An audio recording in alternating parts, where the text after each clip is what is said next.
নমস্কার বন্ধুরা, আমি আশা করি তোমরা সবাই ভালো আছো এবং সুস্থ আছো।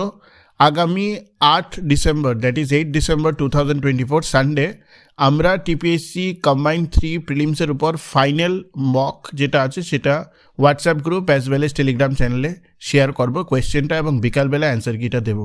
তোমরা জানো অলরেডি আমরা দুটো ফ্রি ফুল লেন্থ মক দিয়ে দিয়েছি ফর টিপিএসসি কম্বাইন্ড 3 প্রিলিমস, এবং প্রত্যেকটাই আমাদের both in our WhatsApp channel as well as আমাদের টেলিগ্রাম চ্যানেলের মধ্যে আছে। তো তোমরা যারা যারা অ্যাটেম্প করোনি সেটা তোমরা অ্যাটেম্প করতে পারো, এবং the third and the final mock will come on 8th of August 2024।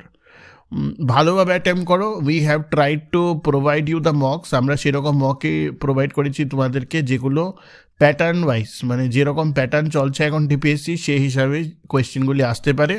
তো আশা করি তোমাদের প্রিপারেশন ভালো হয়েছে, and I wish you all the best for combined 3। 125 জনের মতো পিডাব্লিউডি ডিডাব্লিউএসে পেয়েছে তোমরা, গতকালকে আমি দেখলাম।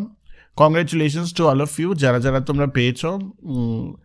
আমি একটা জিনিস তোমাদেরকে বলবো এখানে, কে দেখো চাকরির তো ভালোই, every job which is providing you money is good, but at the end of the day you need to also figure out ke eta ekta contractual kind of an engagement jeta renew hobe from time to time, and obviously যেটাকে বলে যে stability যে ব্যাপারটা, যার জন্য আমি কোনো একটা জবে যাই, সে জিনিসটা প্রবাবলি তোমরা হয়তো লং টার্মে এখানে পাবে না। তো ডেফিনেটলি তোমরা যারা যারাই পেয়েছো you are well deserving candidates. আমি তোমাদের সবাইকে এটাই বলবো, রিকোয়েস্ট করবো যে তোমরা ভালোভাবে চাকরিটা করো। অ্যাট দ্য সেম টাইম তোমাদের কিন্তু প্রিপারেশন চালিয়ে যাও, কারণ পড়াশোনা চালিয়ে যাওয়াটা ইম্পর্টেন্ট। যখনই কোনো এক্সাম আসবে প্রত্যেকটা এক্সামে তোমরা বসবে এবং ভালোভাবে অ্যাটেম্প করার চেষ্টা করবে। ইউ ডোন্ট নো, একটা বেরিয়ে যাওয়াটা খুবই টাফ ফর এভরি এসপিরেন্ট। প্রথমটা যখন বেরিয়ে গেছে এরপরে দেখবে লাইনে বেরিয়ে যাবে। So that is point number 2। Now coming back two special executive এবং স্পেশাল এক্সিকিউটিভের রেজাল্ট। আমি তোমাদেরকে 2 মাস আগেই বলেছিলাম the result is ready. Final কিছু অ্যালোকেশন টেবুলেশনের কথা হচ্ছিল। অনারেবল সিএম রিসেন্টলি একটি র্যালিতে বলেছেন যে খুবই শীঘ্র স্পেশাল এক্সিকিউটিভের ফাইনাল মেরিট লিস্ট দিয়ে দেওয়া হবে এবং জয়নিং করিয়ে দেওয়া হবে। তো we can expect the result in the next 1 month or so. তো নেক্সট 1 মাসের মধ্যে স্পেশাল এক্সিকিউটিভের রেজাল্ট বেরিয়ে যাবে, কারণ অনারেবল সিএম নিজে পার্টিকুলারলি 2 বার র্যালিতে এটা বলেছেন যে স্পেশাল এক্সিকিউটিভের রেজাল্ট উনি বের করে দিচ্ছেন। সো অ্যাগেইন স্পেশাল এক্সিকিউটিভের রেজাল্ট এদিকে বেরিয়ে গেল। জিআরবিটি গ্রুপটি তোমরা জানো অ্যালোকেশন চলছে, কয়েকটা ডিপার্টমেন্টের হয়েছে এবং অনেকগুলো ডিপার্টমেন্টের বাকি আছে। একটু প্রসেসটা স্লো চলছে, but it will pick up within the next 15-20 days, এবং জানুয়ারির ফার্স্ট উইক বা সেকেন্ড উইকের মধ্যে I hope most of you will be joining, or at least you will get your offer letters.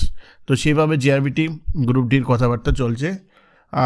ইতিমধ্যে তোমরা আমাকে বলেছো স্যার আপনি যে বলছেন যে অডিটরের পোস্ট সেগুলো কবে বেরোবে, just wait for the next 1 or 2 council of মিনিস্টার্সের মিটিং। সেই নেক্সট কাউন্সিল অফ মিনিস্টার্সের মিটিংয়ের মধ্যে অ্যাপ্রুভেল হয়ে যাওয়ার পর I think it will come up within the next 1 or 2 months, and obviously Tripura civil সার্ভিসেসের 46টা খানা পোস্ট বেরোচ্ছে। Now coming back to the main topic of today's discussion. তো তোমাদের মধ্যে একজনই খুব আমাকে একটি গুরুত্বপূর্ণ প্রশ্ন জিজ্ঞেস করেছে, এবং এটা যে কোনো একটা এক্সপিরিয়েন্টে বোঝা উচিত আজকে এই প্রশ্নটা। আমাকে বলছে যে স্যার আমি তো কম্পিটিটিভ এক্সামের প্রিপারেশন করছি, কিন্তু আমি কিভাবে বুঝবো যে আমি যে প্রিপারেশন করছি সেটাতে আমার কোনো ভ্যালু এডিশন হচ্ছে বা আমি কোনো ইমপ্রুভমেন্ট শো করছি কি না। এখানে দুটো আসপেক্ট আছে। খুবই ভালো কোয়েশ্চেন তুমি যে রেজ করেছো, তুমি প্র্যাকটিক্যাল একটা প্রশ্ন রেজ করেছো যে প্রত্যেকটা এক্সপিরিয়েন্ট আজকের ডেটে যে 1-1.5 বছর ধরে প্রিপারেশন করছেন, আনফর্চুনেটলি একটা এক্সামও যদি না পেয়ে থাকে তাহলে কিন্তু ওর মাথায় সবচেয়ে আগে এই কনফিউশনটা আসবে, এবং আসাটা বাধ্য ওর মাথায় যে আমি যে লাইনে পড়াশোনা করছি, আমি যে লাইনের প্রিপারেশন চলছে আমার, weather that will be fruitful for me or not. ঠিক আছে, এখন এখানে আমি তোমাদেরকে একটা জিনিস বলে রাখি, প্রথম এক্সামেই যে সবাই পেয়ে যায় এরকম কিন্তু না। In fact 90% of the people who have scored in TPSC তারা 1, 2 or more than 3 exams they have failed. কারণ তোমার এক্সাম যখন তুমি কন্টিনিউয়াসলি দেবে, once you failed in one exam you get some idea কি কোথায় কোথায় আমার লেখনা আছে, এবং নেক্সট এক্সামে এটা তুমি রিকভার করার চেষ্টা করো। This is how usually it happens apart from the most intelligent ones, ঠিক আছে। নাও ভ্যালু এডিশন কথাটার অর্থ হলো যে তোমার যে সিলেবাসটা আছে, সিলেবাসটা যেরকম তোমার কাছে দেওয়া আছে সেই সিলেবাসটা তুমি প্রপারলি ফিনিশ করেছো কিনা, এবং তুমি দেখবে কিভাবে সিলেবাসটা ফিনিশ করেছো কিনা, যে তুমি সিলেবাসটা দেওয়ার পর যখন প্রিভিয়াস ইয়ার্স কোয়েশ্চেন পেপার্স করছো, how easily you can actually or you are able to answer those questions. তো সেই জিনিসটা তুমি লক্ষ্য করতে পারো। That is point number 1। Value এডিশনের আরেকটা পয়েন্টও আছে যে you keep on continuously evolving. আজকে আমি বলি যে ত্রিপুরা সিভিল সার্ভিসের জন্য যদি প্রিপারেশন করতে হয়, তোমরা প্রত্যেকেই তো লেখো ভালোই, কিন্তু লেখার মধ্যে একটা ডিফারেন্স ক্রিয়েট করতে হয় in terms of writing style, in terms of presentation, in terms of content. এটা সবচেয়ে ভালো কে করতে পারে? সেই করতে পারে যে ভালোভাবে পড়েছে এবং বারবার রিভাইজ করেছে।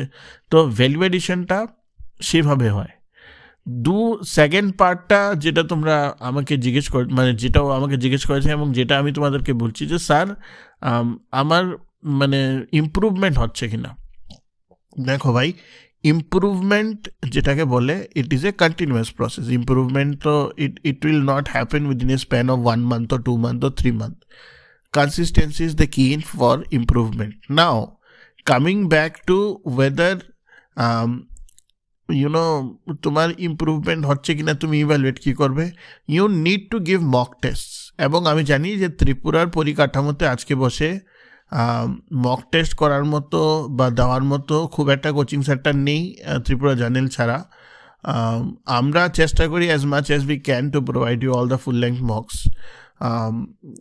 তো ব্যাপারটা হলো যত বেশি তুমি মক দেবে বা প্রিভিয়াস ইয়ার্সের কোয়েশ্চেন পেপার করবে, তত বেশি তোমার উইজডম বাড়বে, অ্যান্ড তত বেশি you will be able to figure out कि तुम्हार within a span of let's say 6 months or 1 year or 1.5 year or 2 year whether तुम्हार improvement होच्छे कि ना। कारण again I am coming back to the process, I am coming back to the saying कि improvement is a continuous process. कोनो student whether he is God gifted or he is not so God gifted in terms of his IQ, until and unless he or she does something for a specific amount of time, ও কিন্তু improve করতে পারে না ওটার মধ্যে। So improvement and value addition simultaneous to each আদার।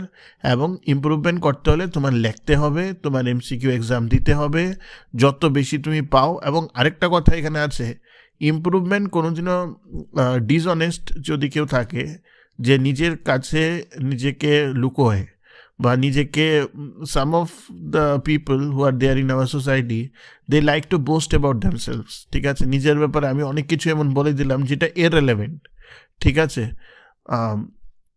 এটা দিয়ে কিছুই হয় না। মানুষের সামনে তুমি তোমার দুটো কথা বললে, but at the end of the day you are lying or you are faking that you have finished your task and all, এটাতে কিছুই হয় না। So honesty is very important. ঠিক আছে, আজকে তুমি কোনো এক্সাম পাওনি, বেশক you will feel bad, but you need to also honestly analyse কে কেন বা কী কী রিজনে তুমি এক্সামটা পাওনি। ঠিক আছে না? সো এই তিনটে প্রসেস যদি হয়, I feel things will work out in terms of your preparation. আশা করি ভিডিওটি ভালো লেগেছে। If you have like the content of Tripura journal, definitely আমাদের ভিডিওটিকে একবার শেয়ার এবং সাবস্ক্রাইব করো, এবং definitely do go through all of our content. ठीक है, लाइक शेयर एंड सब्सक्राइब कीजिए।